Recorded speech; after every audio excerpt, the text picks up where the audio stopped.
তো জাহেল, আপনি তো জাহেলের অন্তর্ভুক্ত। আপনি তো আলেম হওয়ার জন্য চেষ্টা করতেছেন না। আপনি তো আলেম কাকে বলা হয় এটাই জানেন না। আলেম মানে কি এটাই জানেন না। আলেম অর্থ কি এটাই জানেন না। প্রথমে আপনাকে আগে জানতে হবে তো আলেম মানে কি, আলেমের অর্থ কি, আলেম কাকে বলে এটা জানতে হবে তো আগে, তারপরে তো আপনি আলেম হতে পারবেন। আমি এগুলো জানার কারণে তো এখন আলেম হওয়ার জন্য চেষ্টা করতেছি আমি। আলেম কাকে বলা হয়? যে আলেমে বৈজাগের ভাষা বুঝে। এক কথা শেষ। কোরআন হাদিসের কথা বললাম না আজকে আর। আলেম কাকে বলা হয়? যে কবরের ভাষা বুঝে তাকে বলা হয় আলেম। আলেম দুই প্রকার, সাহাবিদের নিয়ে আলেম, আবু জাহেলের নিয়ে আলেম। কারণ সবাই আরব দেশে জন্মগ্রহণ করেছে, সবাই আল্লাহর কবরের ভাষা বুঝতো জন্মসূত্রে, অর্থাৎ আল্লাহর কালাম সবাই বুঝতো। আবু জাহেল বুঝতো, আবু বকর, ওসমান, আলী রাদিয়াল্লাহু তাআলা সবাই বুঝতো, সবাই বুঝতো জন্মসূত্রে আল্লাহর কালাম, অত কবরের ভাষা, ইহকালের ভাষা, ফরকালের ভাষা সবাই বুঝতো।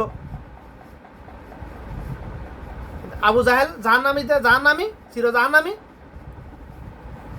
ওমর, আবু বকর, ওসমান, আলী রাদিয়াল্লাহু জান্নাতীদের অন্তর্ভুক্ত, যা দুনিয়াতে জান্নাতের সুসংবাদ পেয়েছেন। কেন?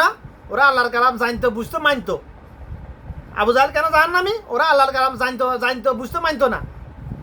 উতবা, সাইবা, মুগিরা কেন জাহান্নামী? ওরা আল্লাহর কালাম জানতো, বুঝতো, মানতো না। আর 72 দল কারা অন্তর্ভুক্ত? কারা বেশিরভাগ? আমাদের দেশে আলেম সমাজ, ধর্ম ব্যবসায়ীগুলা, সাধারণ পাবলিক নয়। বাংলাদেশের ধর্ম ব্যবসায়ীগুলো 72 দলের অন্তর্ভুক্ত বেশিরভাগ, সাধারণ পাবলিক নয়। সাধারণ পাবলিকটা গোমরাই করে রেখেছে, প্রদবর্ষ করে রেখেছে ওই ধর্ম ব্যবসায়ীগুলাই। একজনে একরকম কথা বলে, মিথ্যা কথা। ওদের মুনাফিকির কারণে, কোরআন এক, হাদিস এক। কথা মূল কথা, সব কথাগুলো আসছে কোরআন হাদিসের, সব কথাগুলো আসছে একজনের কাছ থেকে, আল্লাহর পক্ষ থেকে আসছে। কথা এক, ভাষা এক, অর্থ এক। তো তোদের মধ্যে কেন এত মিথ্যা কথা বলা, এত মুনাফিকি তোদের মধ্যে? একজন একরকম কথা অর্থ কেন তো বলিস? ব্যাখ্যা তো তোরা দেওয়ার, তোদের এলেমে নাই ব্যাখ্যা দেওয়ার। কোরআন হাদিসের ব্যাখ্যা দেওয়ার এলেম তো তোদের নাই, আমি জানি, দেখতেছি আমি প্রকাশ্যে যেটা। কিন্তু অর্থ কেন তোরা বিকৃত করস এটা বল। তাকিক করার এলেম তোদের নাই, আমি জানি। হাজারের একজনের আছে সর্বোচ্চ বাংলাদেশে, যারা আলেম, সোশ্যাল মিডিয়াতে যাদেরকে দেখা যায়, যারা ধর্ম ব্যবসায়ী, বেশিরভাগ ধর্ম ব্যবসায়ী, 1999 জনের ধর্ম ব্যবসায়ী বাংলাদেশের আলেম সমাজের মধ্যে। 5-7 বছর মাদ্রাসা পড়ে জুব্বা একটা গাড়ি বাগড়িটা লাগায়, বাস মসজিদ মাদ্রাসায় চাকরগিরি করে, সুইপারে নাতুরে সরি করতেছে, ঝাড়ুদারে সরি করে, বাস হাতে আলেম হয়ে গেছে, ধর্ম ব্যবসায়ী হয়ে গেছে হাতে।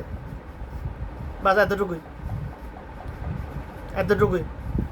মসজিদে চাকরি করে এই জন্য, হাতের ফ্যাট ফাইলবো, বহলা হাইলবো, এই জন্য চাকরি করতেছে হাতে, দিনের খেজমতের জন্য নয়। ওয়াশ করে এই জন্য, মোটা অঙ্কের টাকা দুনিয়ার রং তামাশা করবো, ভোগ বিলাস করবো, বছর বছর হজে যাইব, বছর বছর ওমরা করবে, হাতে সপরিবারে নিয়ে হানিমুনে যাইব, 50,000 1 লাখ টাকা কন্ট্যাক্ট করে ওয়াশ করবে হাতে। ধর্ম ব্যবসায়ী তো সব এগুলা, সবই ধর্ম ব্যবসায়ী এগুলা ভাই, সব ধর্ম ব্যবসায়ী এগুলা।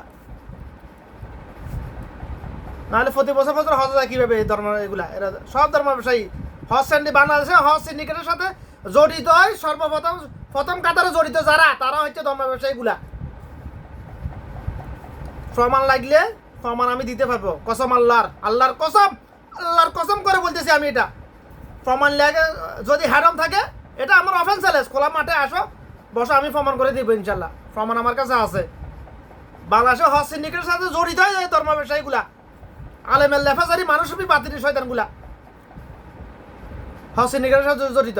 সরকার তো জড়িত আছেই, যা ওদের সিন্ডিকেটের সাথে, অভ্যন্তরীণ সিন্ডিকেট, আন্তর্জাতিক সিন্ডিকেট, টিকিট সিন্ডিকেট, এগুলোর সাথে সরকার প্রত্যক্ষভাবে জড়িত বাংলাদেশের।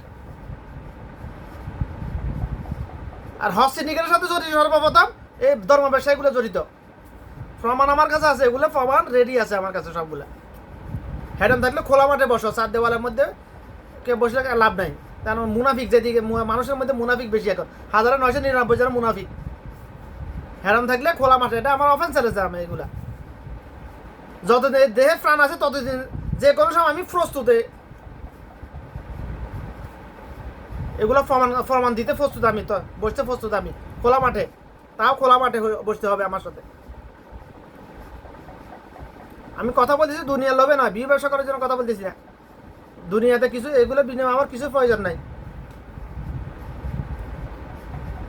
দুনিয়ার জন্য, দুনিয়া আমার মৌলিক চাহিদা পুরোর জন্য আমার ব্যবসাটাই যথেষ্ট, আলহামদুলিল্লাহ। আমার ধর্ম ব্যবসা করার আমার প্রয়োজন নাই। আমি আমার কলবকে পরিশুদ্ধ যত